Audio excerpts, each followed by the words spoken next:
I'm Eric Single alongside Jackson Martin. We've got a lot of stuff to cover on today's show. First off, National Signing Day, the big news of this past week. We're going to break down what to look forward to coming down the line in this new recruiting class for the Commodores. And we also have a special package from yesterday's festivities, looking through the sights and sounds of signing day, and a little bit of a soundbite from James Franklin.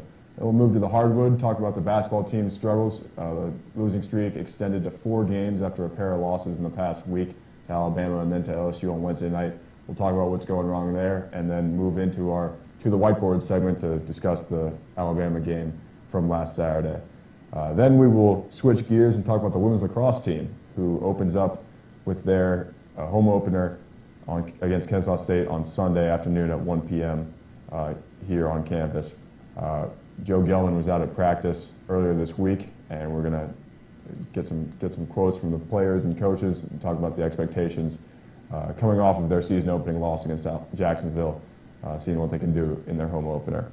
But first, it feels like college football season all over again. The second season, well, I guess the third season if you want to count spring practice, but the second season is... So wouldn't that be third season and this is second season? I like to think of spring practice as the first season, and then the real season is the second season, and then signing day is the start of the new. That's entirely different. Maybe this is the first season.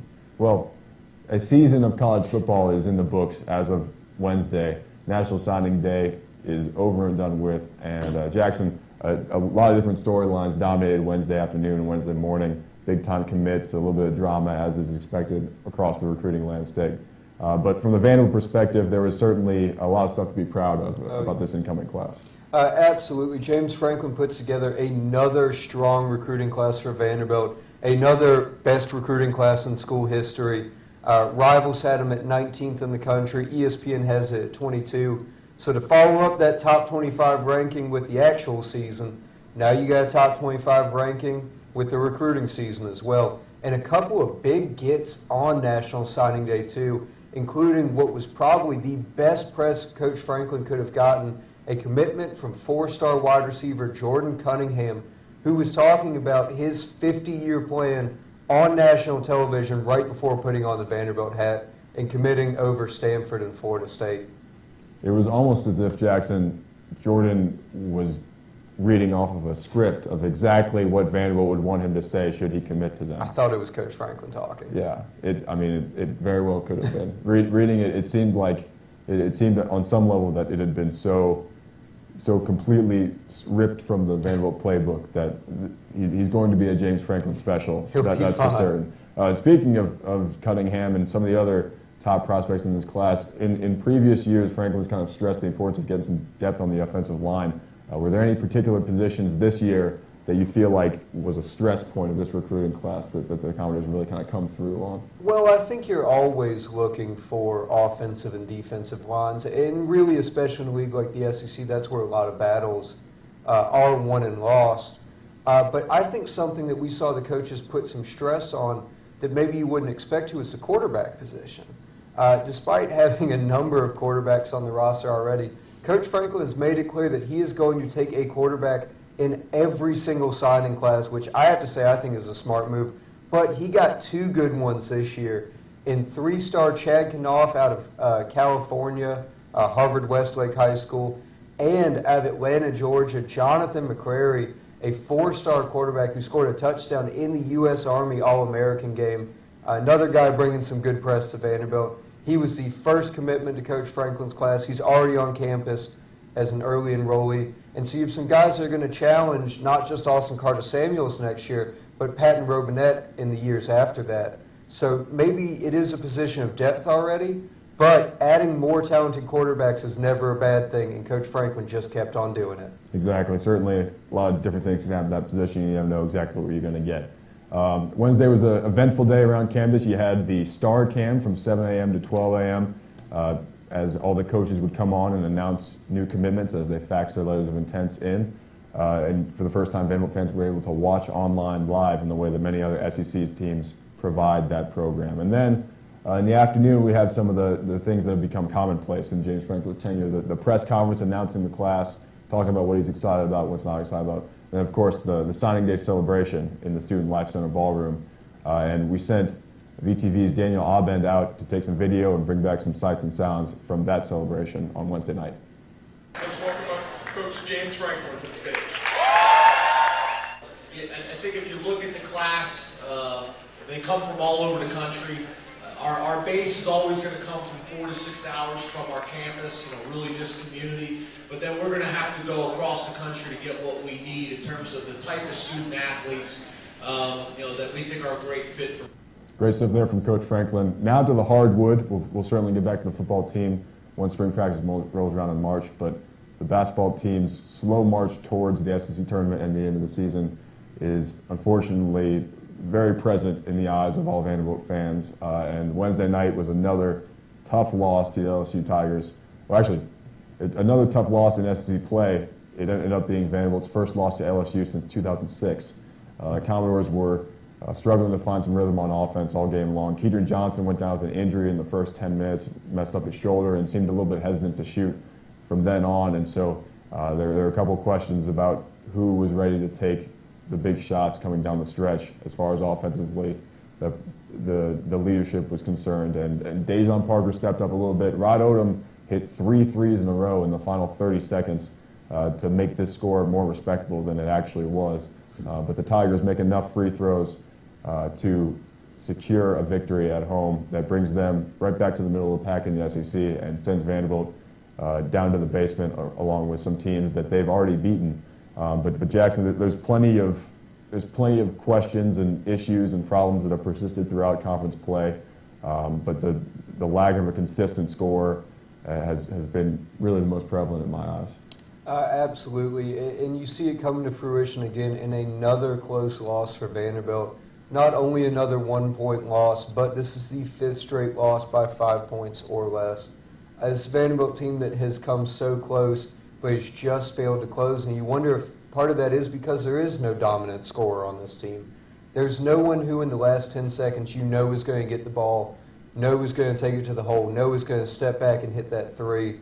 And sometimes that's tough on the psyche of a team, not knowing who to go to at the end of games. That's not the only reason for these losses, but you have to think if Vanderbilt did have a go-to guy, at least 1 or 2 of these games would have ended up differently. Yeah, absolutely. Vanderbilt lost last Saturday at home to Alabama 58-54. Another case where Vanderbilt had a late lead. They actually played the chaser on Wednesday night against LSU, but the more common narrative is Vanderbilt holding on to that lead late and then letting it slip away, and that was certainly the case on Saturday. Daniel Abend is back with this week's edition of To the Whiteboard, breaking down a huge 3 Trevor Lacey hit for Alabama that kind of turned the tide late in the game and set the Commodores down the losing path once again. This past Saturday, the Doors played host in basketball to Alabama and their Crimson Tide. Trevor Lacey for Alabama hit a 3-point shot with 55 seconds left remaining in the game to allow Alabama to complete their comeback and win their first game in Memorial Gym in over 23 years. On this edition of To the Whiteboard, we're going to look at how Trevor Lacey, who was being guarded by Vanderbilt freshman Kevin Bright, was able to use a nice off-the-ball screen from his teammate Rodney Cooper in order to create enough separation for an open look at his 3-point basket. After a couple of missed shots each way and an Alabama timeout, Trevor Lacey was inbounded the ball, which he took beyond half court. Over there, he was met by defender Kevin Bright, and he quickly dished the ball out to his teammate on the top left of the arc. That's when he started his off-the-ball path. Lacey went down to the low post and posted up, with Kevin Bright following him every step of the way. At this point, the ball made its way to the top of the 3-point arc, and all the meanwhile, 6'6" power forward for Alabama, Rodney Cooper, slowly made his way from the low post up to the free throw line.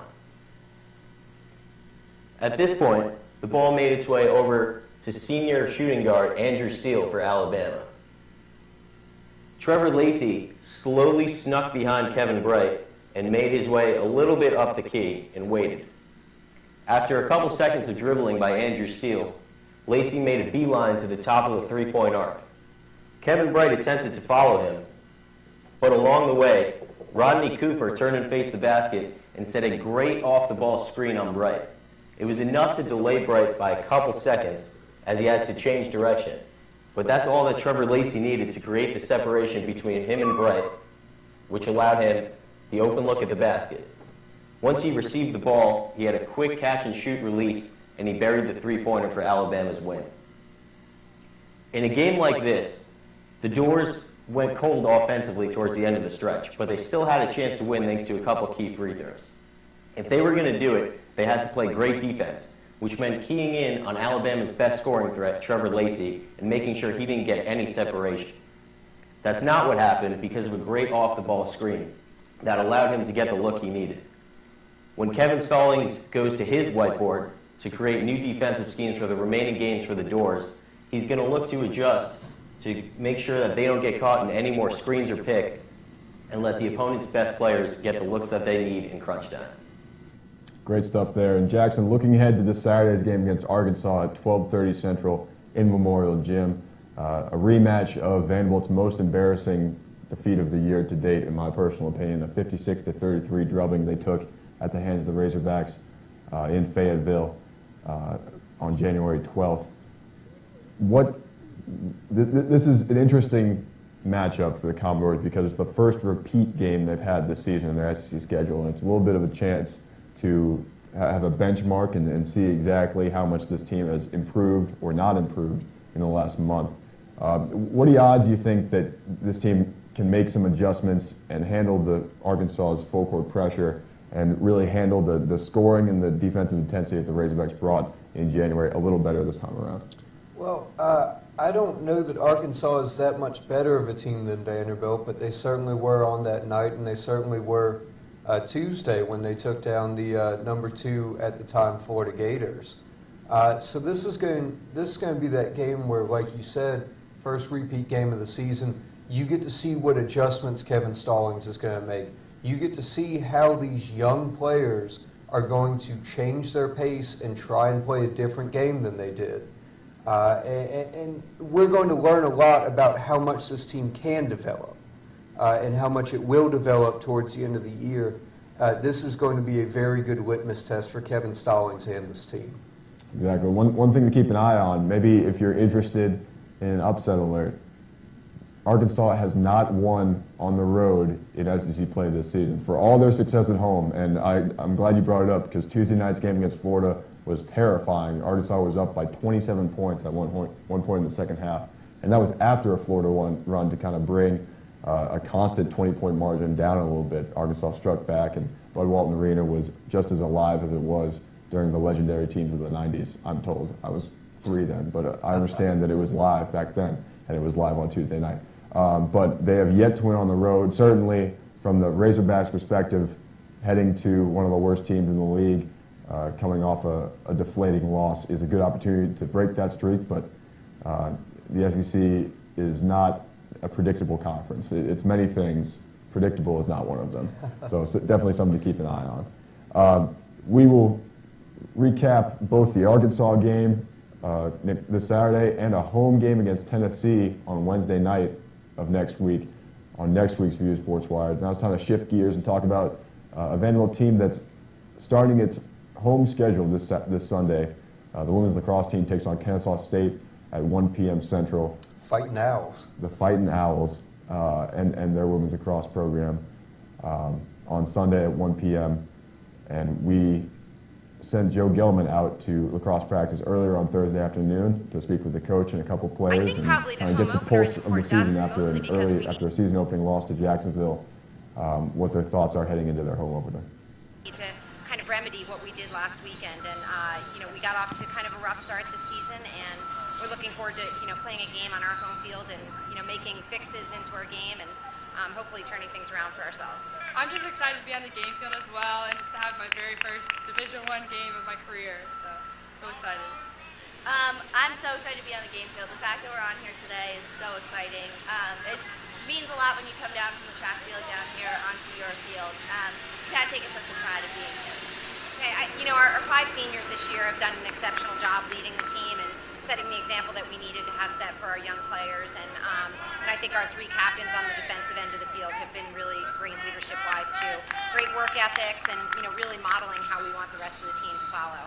we do have a lot of youth and inexperience this year, but the talent level is extremely high. So hopefully we'll turn things around quickly. The intensity is a whole lot different. And these girls all love playing lacrosse and all love being here, so it's really inspiring. The coaching staff is just amazing, and it's nothing like I've had before.